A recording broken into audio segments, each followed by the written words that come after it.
দারুণ হয়েছে খেতে। নমস্কার বন্ধুরা, এনএম কিচেনে আপনাদের সবাইকে স্বাগত। এখন তো প্রচণ্ড গরম পড়েছে, আর আমরা প্রতিদিনই কোনো না কোনো ফলের শরবত বানিয়ে খেয়ে থাকি। আর এখন জামের সিজন চলছে। আজকে আমি জামের শরবত বানিয়ে আপনাদেরকে দেখাবো। এই যে এখানে আমি জাম নিয়েছি, পাকা পাকা জাম। কালারটা দেখুন কত সুন্দর। জামগুলোকে প্রথমে জলে ধুয়ে নেব।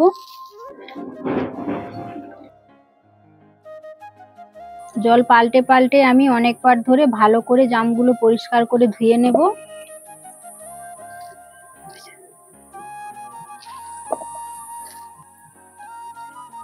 জামগুলো পরিষ্কার করে ধুয়ে নিয়েছি। এখন এর বীজগুলো বের করে নেব।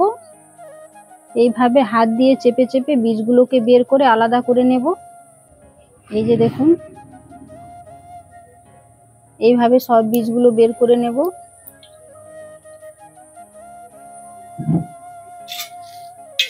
এই বীজগুলো ফেলে দেব। এই যে জাম থেকে বীজগুলো আলাদা করে নিয়েছি, এখন এই জামটাকে মিক্সিতে দিয়ে বেটে নেব।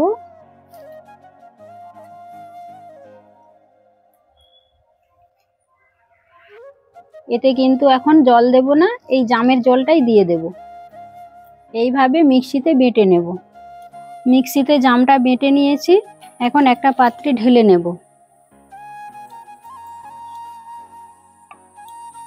ওর মধ্যে জল দিয়ে দেব, চিনি দিয়ে দেব,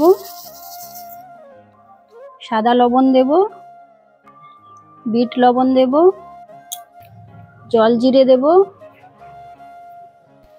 লেবু কেটে নেব। এখন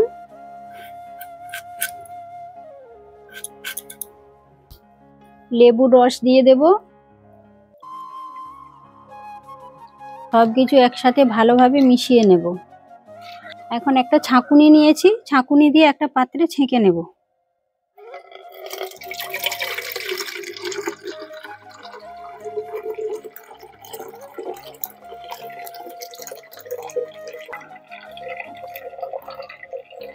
একটা প্লেটের মধ্যে গ্লাসগুলো বসিয়ে নেব। প্রথমে বরফের টুকরো দিয়ে দেব। এরপর জামের শরবতটা গ্লাসের মধ্যে ঢেলে দেব।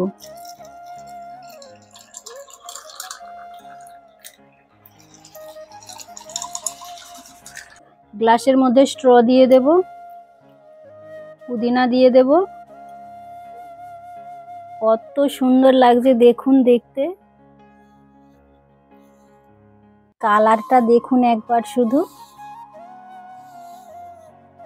এত সুন্দর লাগছে যেন দেখলেই খেতে ইচ্ছে করবে। কত সুন্দর লাগছে দেখুন একবার দেখতে জামের শরবত, যেন মনে হচ্ছে কালার দেওয়া হয়েছে, কিন্তু কোনো কালার টালার কিচ্ছু দেইনি। জামের রসের সাথে যে লেবুর রসটা দিয়েছিলাম, সেই জন্য কালারটা এত সুন্দর হয়েছে। এখন খেয়ে দেখবো কেমন হয়েছে।